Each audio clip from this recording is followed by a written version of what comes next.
Comment une si belle femme comme toi peut être si stupide comme ça? Excuse-moi ma chérie, je suis obligée de te dire ça parce que tu vas manquer de respect à nos ancêtres. Tu oses même dire tes ancêtres, genre toi tu n'as pas d'ancêtres africains, tu es blanche. Regardez comment les Africains sont ignorants, bêtes, stupides. Excuse-moi si je te parle mal mais il le faut vraiment.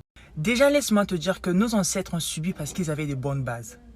Dans la tradition, lorsqu'un étranger vient chez toi, il faut le recevoir, le donner à manger, de l'eau, un territoire pour s'asseoir, un lit où dormir et prendre soin de lui. C'est ça qui a fait tuer nos ancêtres parce que lorsque les étrangers étaient arrivés, ils les ont reçus, ils les ont donnés à manger, ils les ont donné même des territoires où dormir ou travailler. Ils ont signé des accords avec eux. Pourquoi? Par amour et non pas parce qu'ils devaient être prudents. Parce que pour eux, ils se disaient que normalement, lorsqu'une personne vient chez vous, il faut l'accueillir avec un cœur sincère. Ils n'ont même pas une idée que les gens viendront pour leur déstabiliser et tout. Et même lorsqu'ils ont su qu'il y aura des gens qui viendront leur détruire, ils ont dit que non, ces gens viendront nous trouver avec une bonne moralité, ils changeront. C'est le bien de l'Africain, ça n'a pas changé, c'est la même chose jusqu'à aujourd'hui. Ça n'a rien changé, rien n'a changé. On vit la même chose jusqu'à aujourd'hui. Les Chinois nous maltraitent dans leur pays, mais quand ils viennent chez nous, ils sont des rois. Rien n'a changé. Au Liban, pareil, les Noirs sont maltraités au Liban, mais quand les Libanais viennent chez nous, les Noirs, on les accueille avec un bon cœur, rien n'a changé. Pareil qu'en Europe, je ne généralise pas, mais il y a des Africains qui subissent des coups de racisme et tout. Mais ils y vivent. Mais chez nous, lorsqu'un étranger vient, il est roi.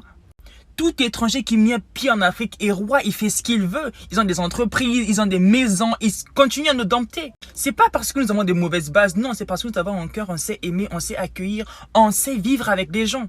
C'est ça le mauvais côté qui a fait secouer nos ancêtres.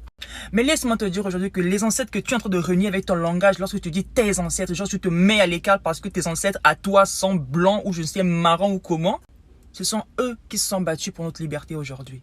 Oui, pendant l'époque coloniale, il y a eu des rois et reines qui se sont levés pour se battre pour nos peuples.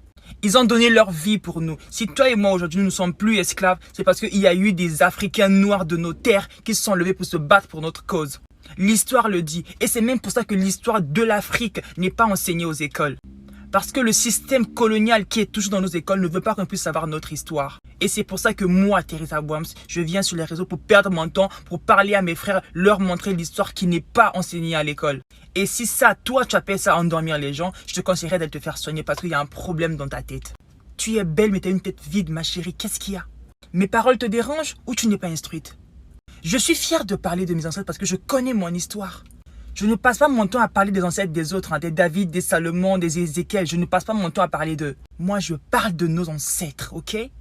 Et puis, cite-moi un seul peuple au monde qui n'a pas été colonisé.